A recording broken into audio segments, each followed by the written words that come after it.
painter of the tides. He painted tides, but what emerged was something else entirely.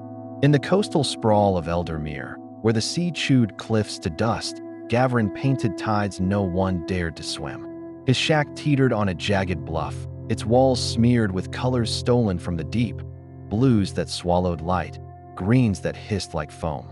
He used no brushes. He dipped his hands in vats of pigment brewed from kelp and crab shells, each stroke binding the ocean's wool to canvas. The fishermen paid him in fish and silence, for his paintings kept the tides tame. One dusk, a woman climbed the bluff, her cloak wet with salt. "Paint me a tide, She said, her voice sharp as a gull's cry. one that carries me home." Gavrin squinted at her eyes, black as the abyss, unblinking.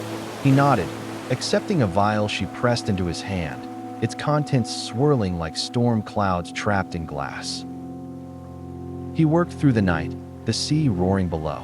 His fingers bled into the paint, mixing crimson with the vial's strange ink. The canvas bucked, alive, as he shaped a tide that curled inward, a spiral of waves folding into a dark heart. When dawn broke, he handed it over, exhausted. The woman smiled, thin and cold, and stepped off the bluff. The painting flared, and the sea surged, swallowing her whole.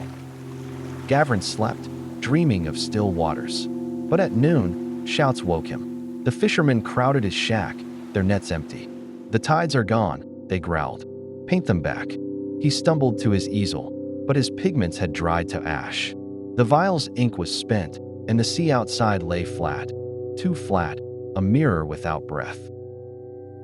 Then he saw it, his shadow on the wall, rippling like water. He raised a hand, and the air shivered, wet and heavy. The fisherman gasped as waves spilled from his fingers, soaking the floor, rising fast. The tide he'd painted hadn't gone home. It had stayed, woven into him.